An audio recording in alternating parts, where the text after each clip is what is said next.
네, 저희가 송구 영신 예배를 이 자리에서 함께 드리고 벌써 2주 가까이 시간이 지났습니다. 송구 영신 예배를 드리고 맞이하게 되는 두 번째 주일이죠.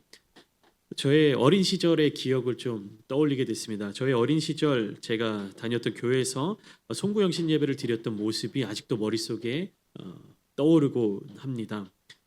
그때는 제가 다니던 교회만 그랬는지 유독 교회 안에서 촛불을 많이 켰던 것 같아요. 초를 많이 사용했던 것 같습니다. 행사를 진행할 때도 어떤 예배를 특별한 예배를 드릴 때에도 함께 성도들이 촛불을 켜고 또 초를 함께 나누며 그렇게 예배를 드렸던 기억이 납니다.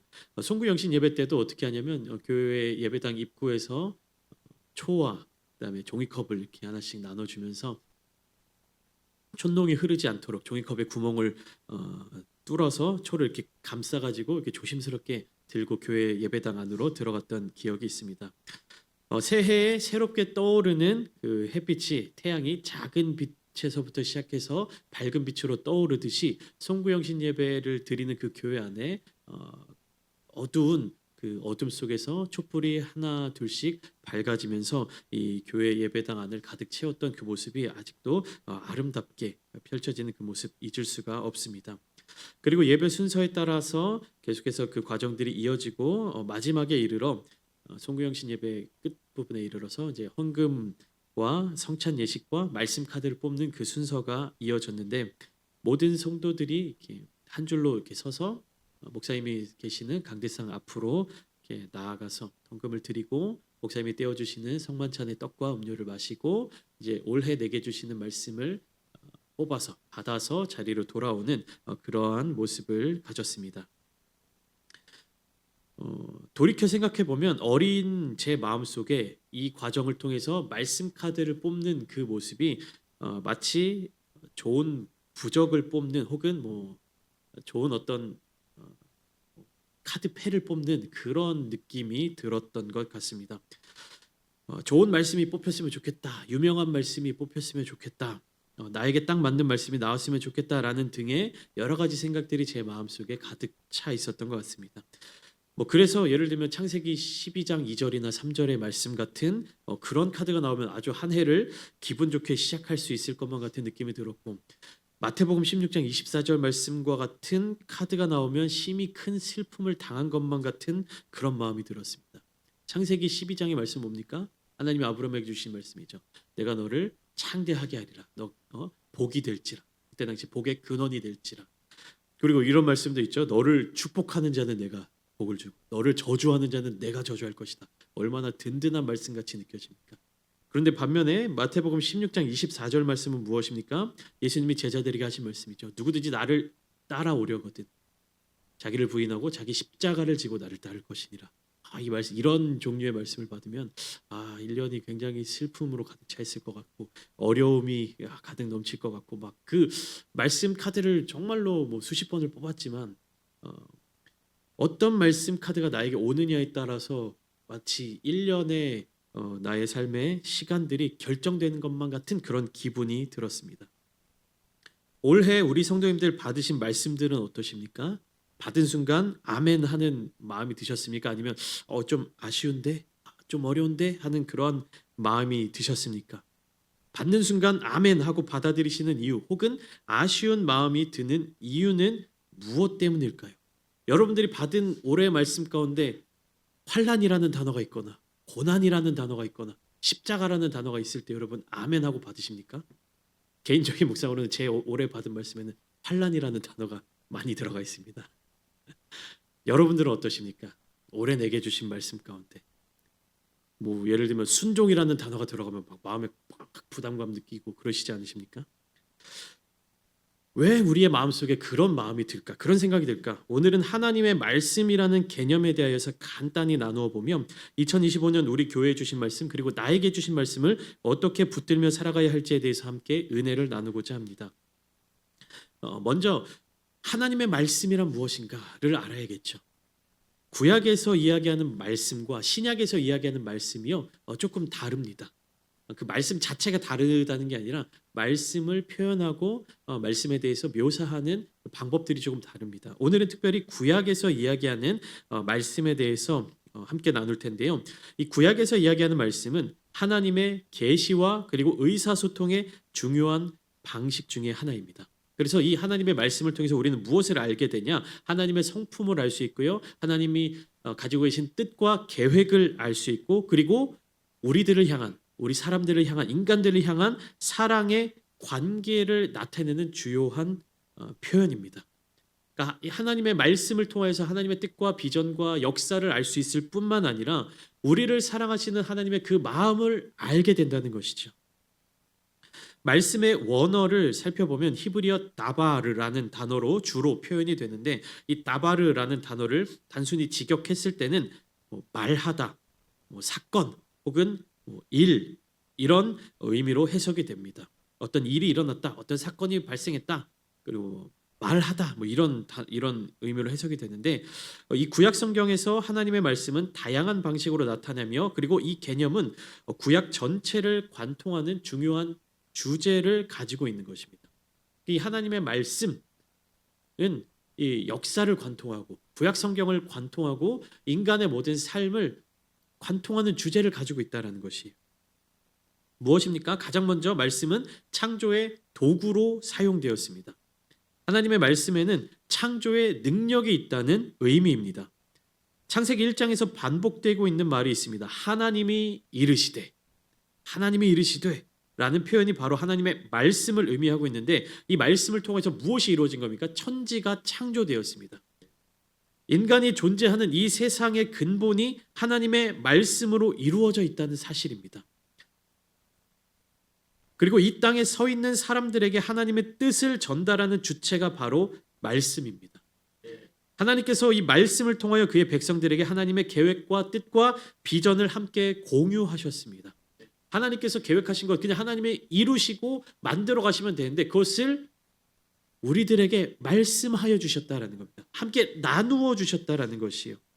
우리가 구약 성경을 읽어 나가면서 굉장히 자연스럽게 흐름을 타고 넘어가는 문장이 있어요. 굉장히 많이 나오는 문장인데 우리가 너무 익숙하기 때문에 그냥 자연스럽게 흘러가는 문장이 있어요. 제가 한번 말씀드린 적이 있습니다.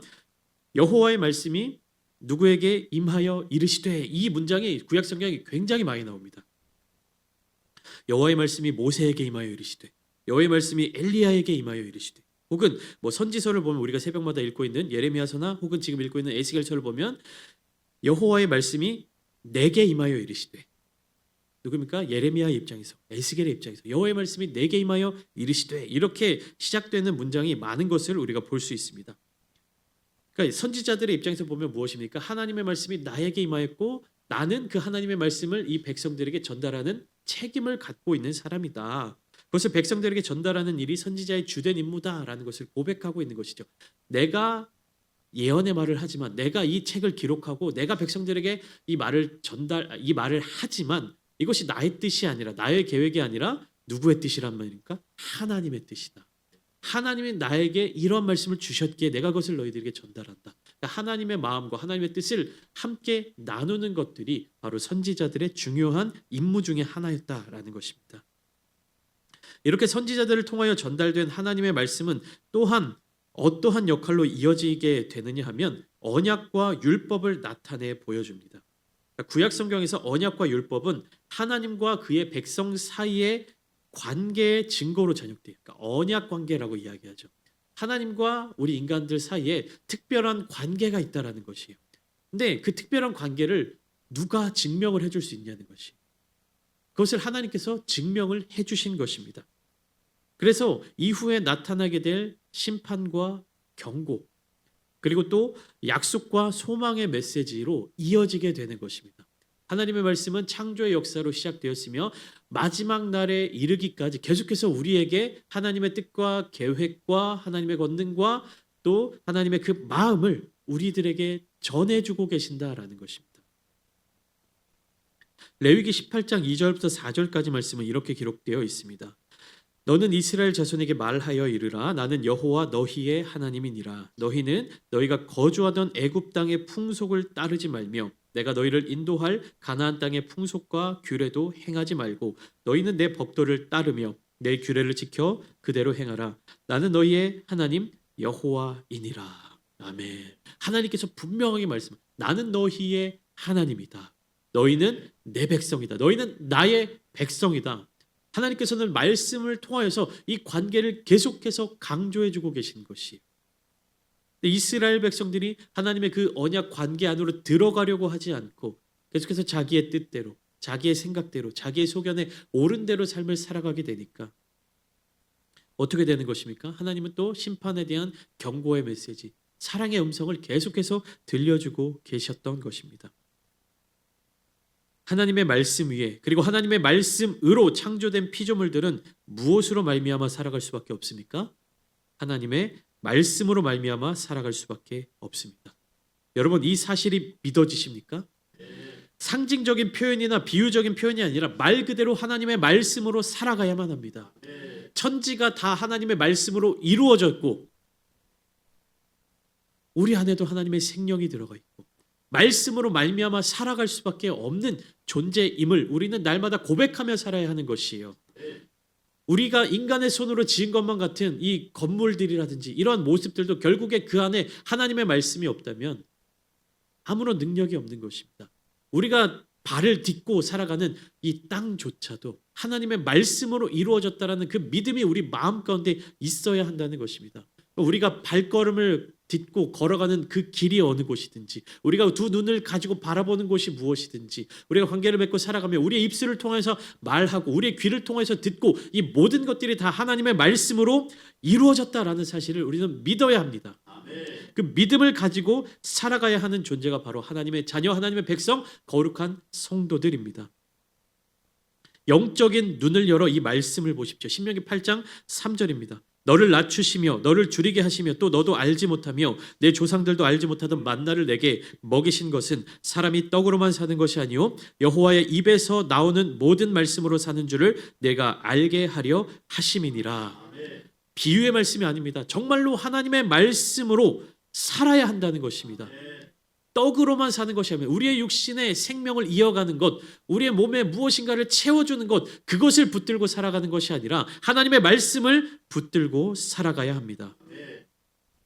또 마태복음 6장에서 예수님은 공중의 새도, 들의 백합화도, 오늘 있다가 내일 아궁이에 던져지는 들풀도 하나님께서 기르시고 입히시고 책임져 주신다라고 말씀하셨습니다.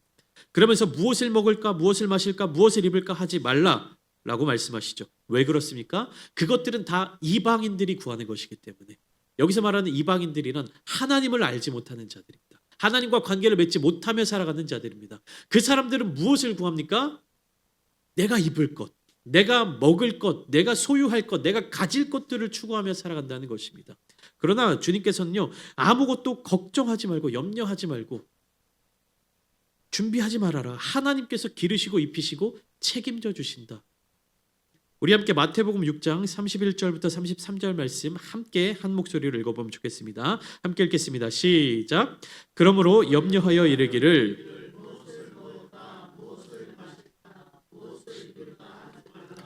이는 다 이방인들이 구하는 것이라.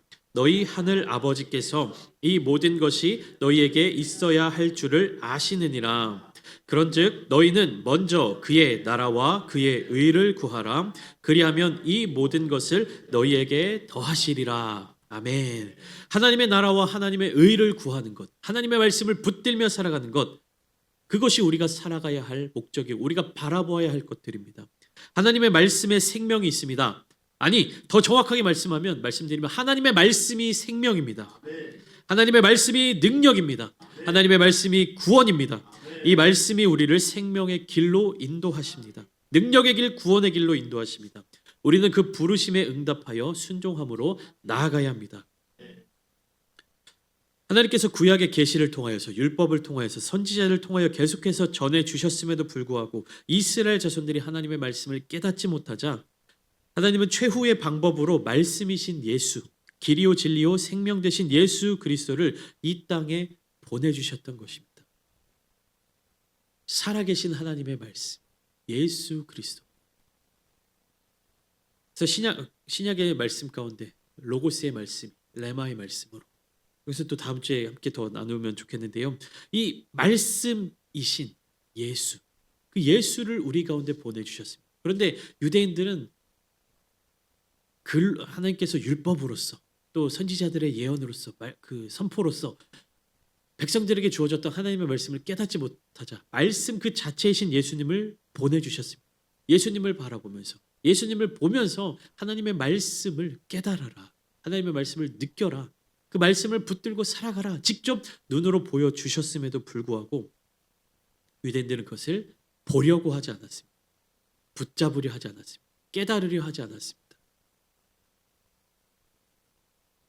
그래서 결국 예수님께서는 십자가를 통하여서 온 인류의 구원을 이루어 가셨습니다. 하나님의 놀라우신 계획을 통하여서. 오늘 본문으로 돌아와서요. 시편 119편을 보시면 오늘 본문이 짧은 한 절로 이루어져 있지만 사실 시편 119편의 전체의 내용을 보면 한 번에 다루기가 어려울 정도로 굉장히 그 깊이가 깊고 내용이 많습니다. 무려 176절까지 있는 이 시편은 글자 수로 따지면 한 5,000자 정도 된다고 합니다. 뭐 띄어쓰기나 뭐 이런 것들을 따지면 약간의 변화는 있겠지만 제가 30분의 시간을 정해놓고 작성한 제 설교 원고의 글자 수가 한 7,000자에서 7,500자 정도가 됩니다.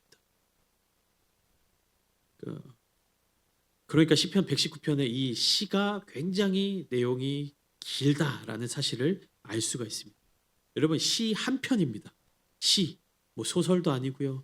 어떤 이야기를 쭉 기록한 기록물도 아니고요. 그러니까 시 한 편이 5,000자로 이루어져 있다는 것이에요. 그러니까 이 시편 119편을 오늘 제가 설교를 시작한 시간부터 낭독했다 하더라도 아직 그 낭독이 끝나지 않을 정도로 분량이 많은 시라는 것입니다.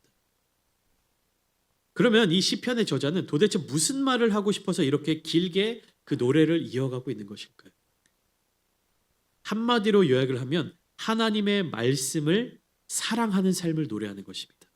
이 시편의 저자는 계속해서 반복해서 하나님의 말씀을 사모한다. 하나님의 말씀을 사랑한다. 하나님의 말씀을 붙들고 살아가야 한다라는 것을 고백하고 있습니다. 오늘 본문을 보더라도 뭐라고 고백합니까? 주의 말씀은 내 발의 등이요 내 길의 빛이니이다라고 고백하고 있는 것을 알 수 있습니다.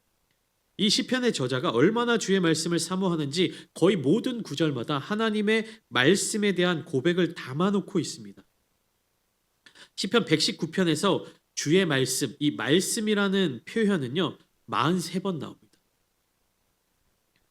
이외에도 이 주의 말씀으로 통용될 수 있을 만한 단어들이 몇 번이나 나오는지 제가 한번 다 검색해서 세봤어요. 그래서 정확하지는 않을 수 있지만 요즘에 이제 뭐 핸드폰으로도 성경 어플이 있고 해서 단어를 이렇게 딱 검색하면 어디에 어떤 단어가 나오는지가 나오더라고요. 그래서 그걸 제가 하나하나 다 검색해서 세봤습니다. 그랬더니 주의 말씀이라는 표현은 시편 119편에 43번 나왔고 좀 다를 수 있습니다. 제가 직접 다 센 거기 때문에 주의 법도라는 표현이 있어요. 이것은 21번 나옵니다.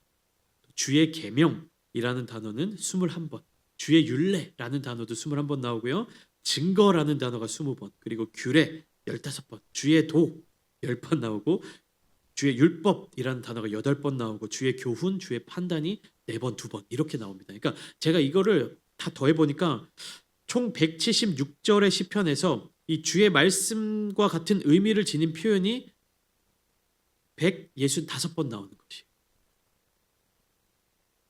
그러니까 거의 모든 절마다 주의 말씀에 대한 고백이 등장하고 있는 것을 알 수 있습니다. 시편 119편 1절부터 한번 6절까지만 볼까요? 제가 PPT로 만들었는데 제가 읽어드릴게요. 한번 보세요. 행위가 온전하여 여호와의 율법을 따라 행하는 자들은 복이 있으며 여호와의 증거들을 지키고 전심으로 여호와를 구하는 자는 복이 있도다. 참으로 그들은 불의를 행하지 아니하고 주의 도를 행하는도다. 주께서 명령하사 주의 법도를 잘 지키게 하셨나이다. 내 길을 굳게 정하사 주의 율례를 지키게 하소서. 내가 주의 모든 계명에 주의할 때에는 부끄럽지 아니하리이다. 이런 식으로 계속 모든 이런 표현들이 시편 119편 전체에서 하나님의 말씀에 대한 이 시인의 깊은 사랑과 헌신을 강조하며 또 다양한 측면에서 하나님의 가르침과 명령을 묘사하고 있습니다. 하나님의 말씀은 어떻고 하나님의 말씀은 어떻고 하나님의 말씀은 어떻고 이렇게만 반복하고 있는 것이 아니라 1절에는 여호와의 율법, 2절에는 여호와의 증거, 3절에는 주의 도, 4절에는 주의 법도, 5절에는 주의 율례, 6절에는 주의 모든 계명 이런 식으로 하나님의 말씀을 상징할 수 있는 하나님의 말씀을 의미할 수 있는 다양한 표현들을 다 동원하여서 이 하나님의 말씀이 얼마나 아름답고 귀한지 이 하나님의 말씀을 향한 나의 사랑이 얼마나 절절한지 또 하나님이 나를 향하여 주시는 이 말씀이 나에게 얼마나 생명이 되는지 이것을 계속해서 강조하고 고백하고 있는 것입니다. 여러분 이 시편의 저자의 삶을 한번 상상해 보십시오. 이 저자가 누군지 정확하게 나와 있지는 않습니다. 그러나 앉으나 서나 들어오나 나가나 늘 그의 마음 가운데 무엇이 자리 잡고 있다는 것입니까? 하나님의 말씀이. 하나님의 말씀을 날마다 삶의 자리 가운데 그 마음 가운데 품고 살아갔던 사람이라는 사실을 우리가 알 수 있는 것입니다. 특별히 오늘 본문 말씀을 보면 우리가 많이 사랑하고 또 많은 성도들이 애용하는 말씀인데 이 구절은 당시 이스라엘의 생활 문화와 밀접한 관련이 있습니다. 그들의 삶의 자리와 깊은 연관이 있는 그런 말씀입니다. 무엇입니까? 주의 말씀을 내 발의 등이라고 표현하고 있고요. 내 길의 빛이다라고 표현하고 있습니다. 이 고대 이스라엘에서는요, 물론 다른 곳도 마찬가지지만 뭐 전기도 없었고 인공적인 어떤 조명이 없었습니다. 그래서 밤길을 걸을 때에는 주로 등불이나 횃불을 이용했죠. 등불은 횃불에 비해서 비교적 작고 휴대하기 쉬운 형태로 제작되었습니다. 기름과 어떤 심지를 사용해서 조금 상대적으로 작게 이렇게 만든 그런 휴대용 불빛입니다. 그래서 이 기름과 심지를 사용해야 되고 그 작은 어떤 휴대성을 편리하게 하기 위해서 앞길 전체를 밝혀주는 그런 불빛으로 만들어낸 것이 아니라 무엇입니까? 효율성을 극대화하기 위해서 내가 발걸음을 걷는 발 앞을 비출 정도의 불빛을 만들어냈다는 것입니다. 앞에 전체가 다 보이게끔 환하게 하면 얼마나 좋습니까? 근데 그렇게 하려면 어떻게 됩니까? 뭐 기름도 엄청나게 많이 들어가고요. 횃불도 엄청나게 여러 개를 해서 굉장히 많은 그런 뭐 재료라든지 연료들이 소모가 되는 것이. 그러니까 먼 길을 가거나 혹은 가까운 길을 가거나 어두운 길을 가야 할 때는 가장 효율적으로 그래서 내 그 앞 발걸음을 걸어갈 그 앞을 비출 수 있는 등을 들고 다녔다라는 것입니다. 이 발 앞을 비춰주는 등불은요 어떤 역할을 담당하냐면 안전을 가장 최우선으로 담당합니다. 내 발 앞에 어떠한 돌부리가 뭐 솟아 나와 있든지 혹은 뭐 구덩이가 파여 있는지 그런 것을 발견할 수 있는 안전함을 추구하는 것이 가장 최우선이었고요. 두 번째로는 내가 가야 될 길이 어딘지 방향성을 보여주는 중요한 도구였습니다. 여러분 아무런 빛이 없는 깜깜한 밤길을 걸어보신 적이 있으십니까? 요즘에는 워낙에 가로등이 다 잘 돼 있고 그렇게 하다 보니까 어두컴컴한 공간이 잘 없어요. 그리고 완전한 어둠이 있는 곳이라 할지라도 우리 주머니 안에 대부분 가지고 계실 스마트폰이 어떤 또 기능이 있습니까? 네, 손전등 기능이 있죠. 그래서 그것을 켜고 이렇게 가면 잘 보입니다. 그러니까 아주 깜깜한 곳에서 걸어가는 것이 얼마나 위험한 일인지를 우리는 체험적으로는 알지 못합니다. 그래서 완전한 어둠을 경험하시기가 어려운데 사실 이건 굉장히 위험합니다. 2층에 우리가 같이 함께 식사를 나누는 2층에 한 방을 제가 목양실로 쓰고 있는데 목양실에서 현관까지 한 6, 7걸음 정도 됩니다.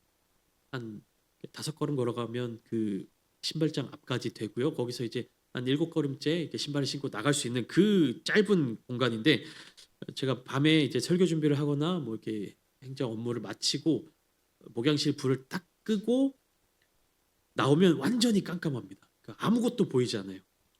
그래서 그 상황에서 감각을 가지고 이렇게 현관 앞으로 걸어갑니다. 한 뭐 6걸음 정도 걸어가면 이게 현관에 센서 등이 딱 켜지면서 밝아지기 때문에 제가 여기서 딱 불을 켜고 불을 끄기 전에 아 저렇게 가면 되겠구나라고 생각하고 불을 딱 끄고 6걸음을 갑니다. 그럼 어떤 일이 일어나냐면 분명히 내가 그 신발장을 향하여서 센서 등이 켜지는 곳을 향해서 나가는데 6걸음을 딱 걸어가면 제가 신발장에 딱 부딪혀요. 이렇게 현관으로 가야 되는데 저는 분명히 이렇게 간다라고 생각했는데 불을 끄고 6걸음을 걸어가니까 어디로 가 있습니까? 신발장에 부딪혀 있는. 사실 거기서 거기 갈 때 이제 휴대폰으로 이렇게 전원을 켜서 예, 손전등을 켜고 이렇게 가면 잘 보이고 부딪히지 않는데 그거 5걸음 정도야, 6걸음 정도야 내가 잘 갈 수 있겠지 라는 생각으로 그것만 가면 이제 센서 등이 켜지니까 빛이 보이니까 갈 수 있겠지라고 5걸음 정도를 가는데 어떻게 됩니까? 그 5걸음조차 제가 가고 싶은 곳으로 가지 못하고 부딪히게 되는 것이. 그러니까 껌껌한 어두컴컴한 밤길을 걷는다는 것. 이것은요 이스라엘 민족들에게 있어서는요 단순히 우리가 깜깜한 밤에 걸어간다라고 쉽게 표현할 수 있을 만한 일이 아닙니다.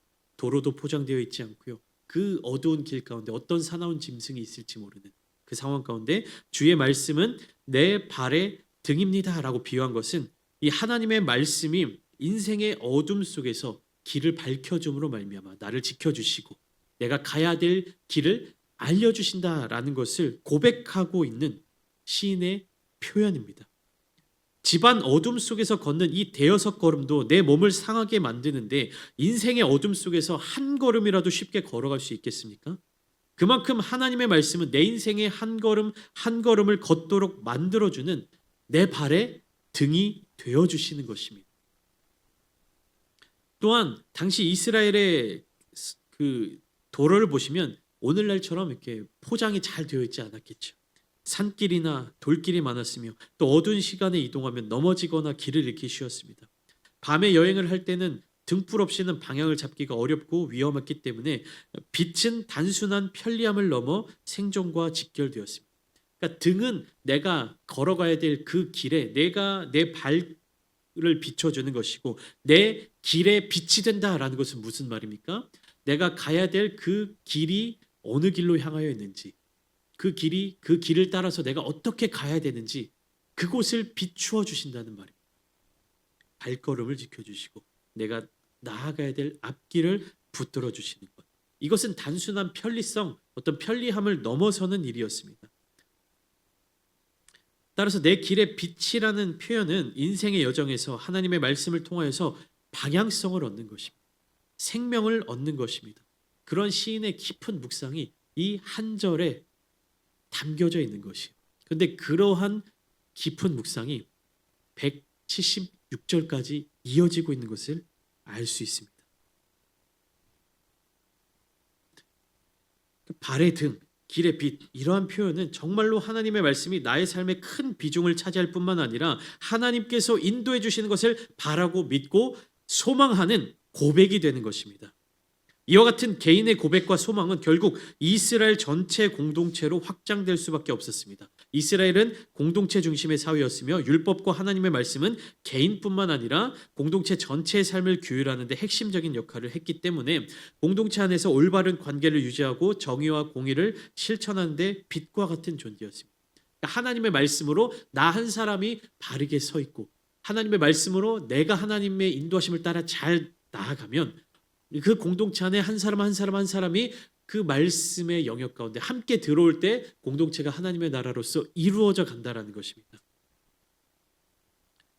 그런데 그 한 사람의 영향력이 공동체에 크게 미치는 것처럼 나라는 한 사람이 하나님 앞에 바르게 서고 하나님의 인도하심을 받을 때 그 빛을 경험할 수 있는 것처럼 나라는 한 사람이 하나님의 말씀을 온전히 따르지 못할 때 하나님의 말씀을 온전히 따르지 못하고 순종하지 못하고 믿지 못하는 사람들이 공동체를 이루어 모이게 되었을 때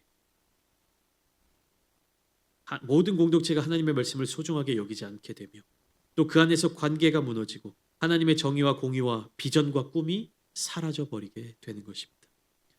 사랑하는 성도 여러분, 2025년 저와 여러분들에게 주신 그 말씀이 어떤 의미로 다가오십니까? 그 한 구절만을 붙잡고 부적처럼 살아가도록 메시지를 주는 것이 아니라 그 한 구절을 통하여 더 넓고 깊은 세계, 하나님의 말씀의 아름다운 길로 나아갈 수 있어야 합니다. 그 말씀을 암송하시도록 또 올해 우리 교회에 주신 그 말씀을 암송하도록 강조드리는 이유가 무엇입니까? 그것만 붙들고 그것만 부적처럼 주문처럼 외우고 살아가는 것이 아니라 그 한 구절 속에 담긴 하나님의 깊은 뜻을 이해하고 더 넓은 말씀의 자리 가운데로 확장되어 나아가라는 말씀입니다. 하나님의 그 깊으신 뜻이 성경의 곳곳에 말씀을 통해서 우리에게 주어지고 있습니다. 그것을 취하지 않고 그것을 발견하지 않고 그것을 읽어내지 못하면 우리만 손해인 것이 하나님의 백성으로 거룩하게 삶을 살아가는데 하나님의 말씀을 빠뜨리며 살아간다. 하나님의 말씀을 외면하며 살아간다면 혹은 내가 보고자 하는 그 말씀만 붙들며 살아간다면 하나님께서 우리에게 예배해 두신 계획과 뜻과 비전 그것을 온전히 누리지 못하게 되는 것이 아닐까요? 요한복음의 말씀을 함께 나누고 설교를 마무리하도록 하겠습니다. 1절부터 5절까지 말씀인데 제가 읽어드릴게요. 태초에 말씀이 계시니라. 이 말씀이 하나님과 함께 계셨으니 이 말씀은 곧 하나님이시니라. 그가 태초에 하나님과 함께 계셨고 만물이 그로 말미암아 지은 바 되었으니 지은 것이 하나도 그가 없이는 된 것이 없느니라. 그 안에 생명이 있었으니 이 생명은 사람들의 빛이라.